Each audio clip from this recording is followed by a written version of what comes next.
достар, құрметті ұстаздар, мына бүгінгі біздің бас қосуымыз қазақтың ұлы ойшылы, профессор, тіл білімінің зерттеушісі, ақын, жазушы, прозаик, драматург Сәбит Мұқановтың 125 жылдық мерейтойының қарсаңында өткізіліп отырған кешіміз. Өздеріңізге белгілі, біздің мектебімізде ай сайын, тіпті апта сайын мектепшілер осындай әдеби кештер ұйымдастырып отыр. Бұның негізгі мақсаты ұлтымызды ұлықтайтын осындай дара тұлғаларды паш ету. Өзіміздің рухани байлығымызды, өзіміздің жан дүниемізді ары қарай дамыту мақсатында ұйымдастырып отыр. Енді осындай бір іс-шараға сіздерге қош келдіңіздер деймін. Шәкәрім атамыз айтқандай, бұл ән, бұл бұрынғы әннен өзгерек, бұған ұйқасы жақсы сөз керек демекші, бүгінгі біздің кешіміз өзге кешіден ерекше болды. Сондықтан кешімізді бастауға біздің жүргізушілерімізді шақырамыз. Айта салған сөзім емес дәлелсіз, танығанға сіз бір байтақ әлемсіз. Жерді айналып, күндер тоқтаусыз өтіп жатыр сәбеңсіз. Ойым әсем, өрнек келмес мәнерсіз, қате дерсіз, бәлкім жонау кәдерсіз. Бар, сәбе, алла сармас асқар тау. Дұрыс қой, саған арнап сөз бастау. Бір өзің, бір әлемдей алып тұлға, өзіңнен үлгі алады өсер қау. Сен едің өнегесі мықтылықтың, бар ісің бастауы еді жақсылықтың. Сәбит атамыздың балалық шағы туралы 7-ші сынып оқушысы социологтың өзінің оқытып оқығанын ортаға салса. Сәбит Мұқанұлы 1900 жылы дүниеге келген. Кейбір деректер бойынша Сәбит Мұқанұлы 1901 жылы дүниеге келген деп жазған екен. Бірақ атамыздың өзі жазған өнер мектебі кітабында ол мен 1900 жылы сәуір айында дүниеге келгенмін деп жазған жазбаларына сүйене отырып, шынайы туған жылы 1900 жыл деп айту орынды. Сәбит Мұқанов 1900 жылы 26 сәуірде қазіргі солтүстік Қазақстан облысындағы Жамбыл ауданы Жаман-Шұбар ауылында кедей отбасында дүниеге келген екен. Сәбит 7 жасқа толғанда әкесі қайтыс болып, 8-ге аяқ басқанда анасынан айырылады. Сөйтіп жастайынан жетім қалған бала Сәбит ағасы Мұстафаның қолында қалады. Жетімдіктің тауқыметін тартқан Сәбит еңбекке ерте араласады. 10 жасынан бастап байлардың есігінде жүріп күн кешті. Қойларын бақты, отынымен суын тасыды, жылқышы болды. Жоқшылықтан көзін аша алмай, мұқтаждық қолын байлап ұстап тұрды. Оқи да алмады. Бірақ та білімге деген құштарлығы бір сәтте болсын бастаған емес. Ол кезде қазақ қауымындағы жалғыз оқу молда оқу болған. Жас Сәбит сол молдадан оқып, арабша хат таниды. Елге тараған қиса поэмаларды оқитындай шабыт ашылып, әуелде өлең жырға, ертегі әңгімеге әуес бала там тыңдап, әдебиет үлгілерін тауып оқи бастайды. Ол кездегі азын аулақ қазақ халқының кітаптары ескі өзбек немесе татар тілдерімен аралас беретін. Бұған себеп ол кездегі кітап бастыру ісі дінге қанық молдалар немесе қазақ тіліне шорқақ татар оқығандарының қолында болатын. Талантты Сәбитке осындай әртүрлі кітаптардың ішінен татардың классик ақыны Ғабдолла Тоқайдың және Абайдың кітаптары түсетін еді. Ол сол кездегі қараңғыда нұр түскенмен бірдей еді. Себебі Сәбит үшін сол поэзиялар шыншыл және түсінікті болатын.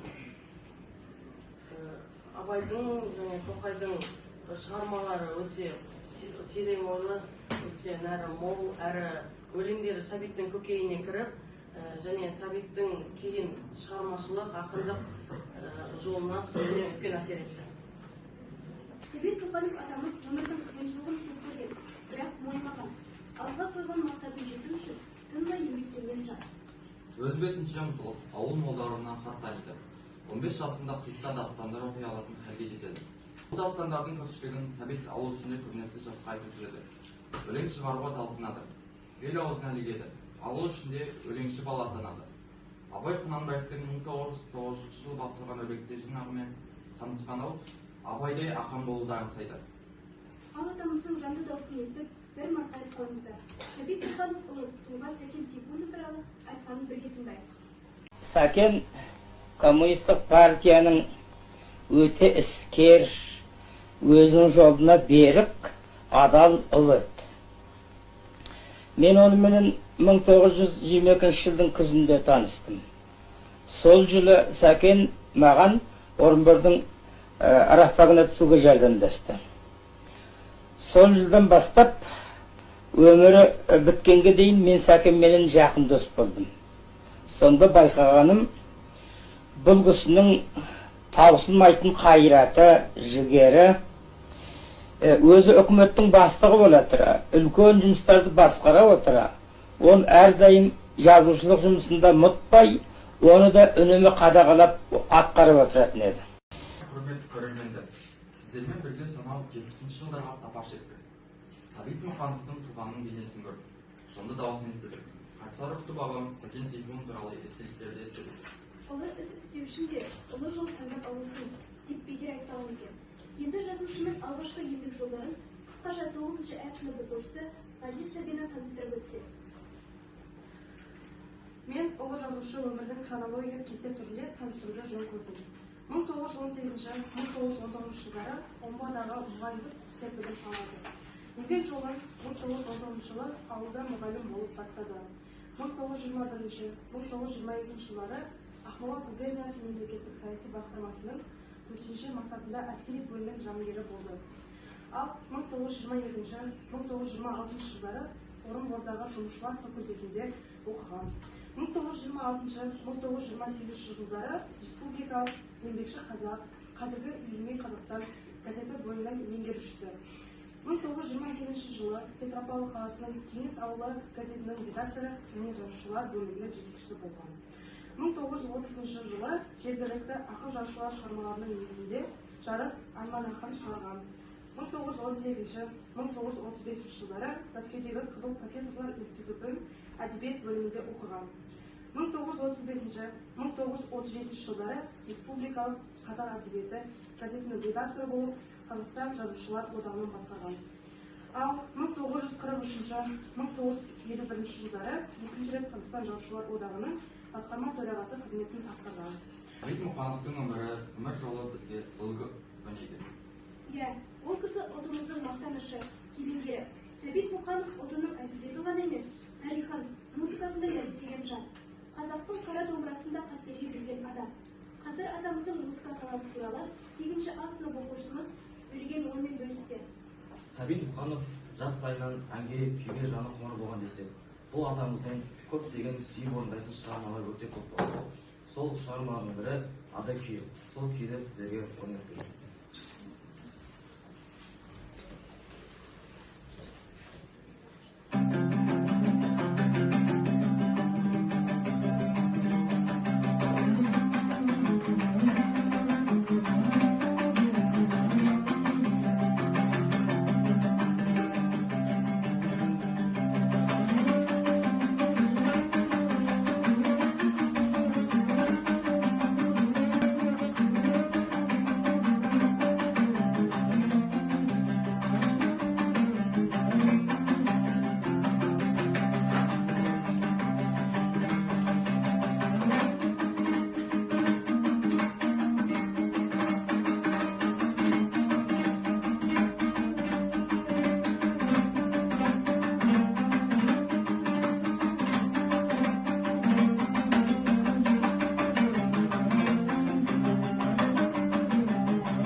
жадырап қалды.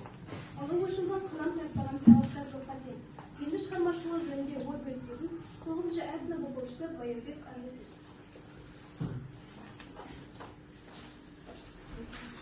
Сәбит Мұқановтың шығармашылығын бірнеше бөлікке бөліп қарауды жөн көрдім. Алғашқы өлеңдері мен поэмалары, мақалалары мен әңгімелері 1917 жылдан жариялана бастады. Ол 1924 жылы өлеңдері мен мақалалардан және аударма шығармалардан тұратын Совет өкіметі һәм қазақ әйелі атты тұңғыш кітапшасын шығарған. 20 жасында поэма жаза бастады. Ал бөпе, жетім қыз, батырақ, қанды көл, шеткі қара айғырым деген секілді поэмалар жазып шығарды. 30 жылдары Майға сәлем, сөз советтік армия атты өлеңдері Ақ аю поэмасы, Жұмбақ жалау романы, тағы басқа туындыларынан замандас бейнесі қоғам кескіні аңғарылды. Одан соң Темір-тас, Есіл романдары, Достар повесі, тағы басқа шығармалары жарыққа шыққан. Жұмбақ жалау, Ботагөз романында Қазақстандағы 1910-1920 жылдардағы күрделі оқиғаларды бейнелеген. Сәбит Мұқанов 40 жылдары Менің мектептерім романын, Балуан шолақ повесін, Сырдария романын, Поэзия маршалы, Майданға хат, Жеңімпаз қызыл армия, Фашизмнің ажалы, тағы басқа прозалық және поэзиялық шығармаларын жазды. Прозада ол роман мен мемуарлық әдебиеттің дамуына үлес қосты. 50 жылдары Шоқан Уәлиханов драмасын, Тыңдағы толқындар романын жазды. Сәбит Мұқанов драматургия саласында да көп еңбектеді. Кезінде театр сахнасына тұрақты орын алған Шоқан Уәлиханов, Қашқар қызы, Сәкен Сейфуллин пьесаларының көрермендер тарапынан жоғарғы бағасын алған шығармалар. Қазір сіздердің назарларыңызға Сұлушаш поэмасынан бейнебаянды ұсынғымыз келіп отыр. Бейнебаянға назар аударсаңыздар. Сәбит Мұқанов поэмаларының ішіндегі шоқтығы биік тұрғаны Сұлушаш поэмасы.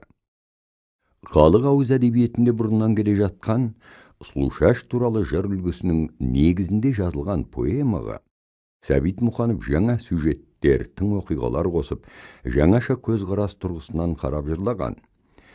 Сәбит өз кезеңіндегі идеологияға сәйкес Алтайды құлдың баласы етіп, Тезек, Шұнақ, Қайсар, Ермек секілді жаңа кейіпкерлер қосады. Поэма сюжеті махаббат құдіретін танытуға құрылған. Қос ғашық Алтай мен Сұлушаштың өскен ортасын, жастық шағын суреттеуден басталып, қосылған мүмкіндік жоғын байқаған ғашықтардың түрлі кедергілерден өтіп, қашып тауға панылайтындығымен жалғасады. Сол тауда Алтайдың досы Қайсар құздан құлап мерт болады да, бұлар жоқта тау үңгірінде жалғыз қалған Сұлушашқа жолбарыс шауып, жем болмас үшін Сұлушаш тау өзеніне құлап қаза табады. Поэма жалғыз қалған Алтайдың жолбарысты өлтіріп, өмірден түңіліп, өз-өзіне қол салуымен аяқталады. Шығармадағы негізгі тартыс махаббат тартысы. Дегенмен автор негізгі кейіпкерлердің шыққан тегіне байланысты, содан шығатын психологиялық тартысты да терең пайдаланған. Поэма идеясы шынайы махаббатты ардақтау, бірақ әділетсіздік пен теңсіздік билеген қоғамда ғашықтар тілегіне орын жоқ екендігін көрсетуге негізделген. Сәбит Мұқанов бұл шығармасын өмірдегі өзі ұстанған бағыт ізімен жазған. Поэмада таптық, топтық жіктеулердің арасын айқын ашып көрсетіп, өзінің қай топты жақтайтындығында аңғартып отырады. Ақын тіл байлығын орнымен мол қолданып, көркемдегіш құралдар арқылы әрбір кейіпкердің бейнесін мейлінше толық ашып береді. Бұл әсіресе Алтай мен Сұлушаш бейнелері суреттерінен анық аңғарылады. Құрметті оқушылар, ұстаздар, бүгін біз ұлы тұлға Сәбит Мұқановтың өмірлігін шығармашылық жолына қысқаша шолу жасадық. Ол үлкен теңіздің кішкене жаңа тамшы деп білесіздер. Себебі жазушының барлық шығармасы мен өмір жолын 1-2 сағаттың ішінде танып білу мүмкін емес. Алдымызда ұлықтаған дара тұлғаның шығармашылығынан бас иген болашақта өмірін поэзиямен байланыстыруды жөн көрген талантты оқушымыз еділді ортаға шақырса. Біз Сәбит атамыздың көптеген еңбектерін білеміз. Ол кісі бізге еңбектерінің ұшақ теңізін қалдырды. Біз сол еңбектерді бағалауымыз керек. Сәбитке Кемеңгердің сөзіменен келген қазақ рухы биік шыңға өрлеген. Сәбит туған шырақ жаққан ұлығын, ұлт жүрегін оятқандай тәрбие.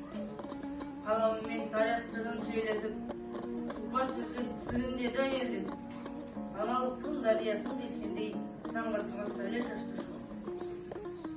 Аңыз болып, ардан сұрар бейнеңіз, ұрпақ үшін ұлағатты салғаныз. Жазған мұз жүрек нұры шындықтың, жарып кеткен жанардағы теңіз. Осындай артына ұшан теңіз мұра қалдырған ұлтымыздың мақтаныштары аз емес. Сол ұлылардың сарқынын ішіп, әр салада жазған шығармаларын оқып, содан тәлім тәрбие, рухани азық алып баршамызды шақырамыз. Осымен Сәбит Мұқановтың туғанына 125 жыл торқалы тойының қарсаңында ұйымдастырылған әдеби кешімізді аяқтаймыз. Келесі кездескенше сау саламатта болыңыздар.